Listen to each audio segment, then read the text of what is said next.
Nous sommes vendredi 2 février 2018. Madame, Monsieur, bonsoir et bienvenue dans Fait du jour sur Iwachu Web TV.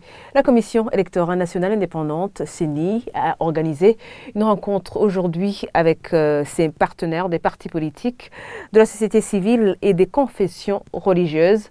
Objectif, présenter plutôt la synthèse du répertoire national des centres et bureaux d'inscription des électeurs.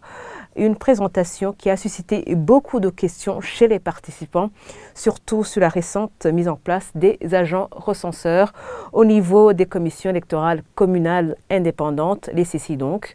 Pour certains, des magouilles ont été remarquées au niveau du recrutement de ces agents.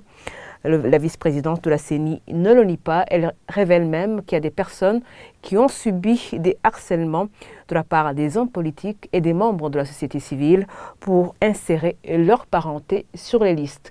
Le point avec Dorine Nyungeko et Rodrigue Moulekwa. La rencontre de ce vendredi entre la CENI et ses partenaires de la société civile, des partis politiques et des confessions religieuses a débuté par le discours prononcé par la vice-présidente de cet organe. Après la présentation du répertoire national des centres et bureaux d'inscription des électeurs par le commissaire chargé des opérations électorales, les participants ont eu droit à une séance de questions en ce qui concerne la mise en place des agents recenseurs et les membres des CECI. Certains participants ont soulevé des irrégularités qui ont marqué ce travail.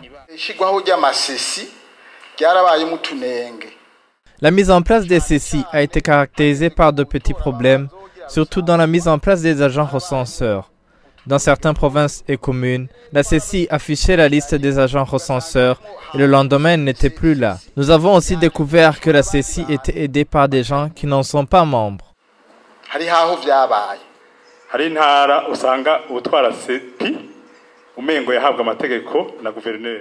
Il y a des provinces où on aurait dit que le président de la CEPI était sous les ordres du gouverneur et cela entachait l'indépendance de la CECI et de la CEPI.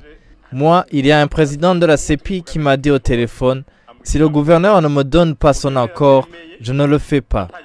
J'ai soumis ce cas aux membres du bureau au niveau national.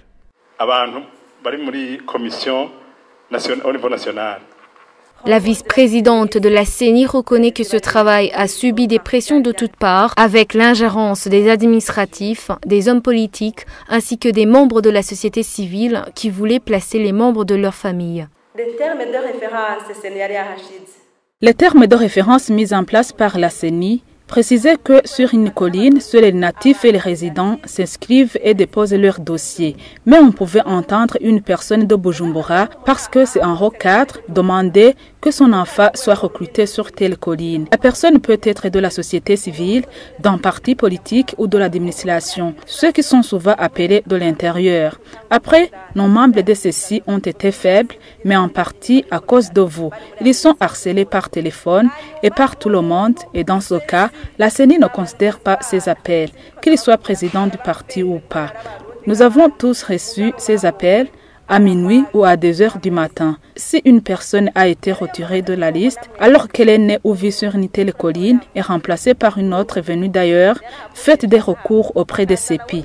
Elles nous donneront un rapport et nous saurons quoi faire, mais sans toutefois dépasser la période des recours. Plus de 11 000 recenseurs ont été retenus dans tout le pays. L'enrôlement des électeurs est prévu du 8 jusqu'au 17 février 2018. Et c'est la fin de ce Fait du jour. Merci de l'avoir suivi. Je vous souhaite de passer un agréable week-end.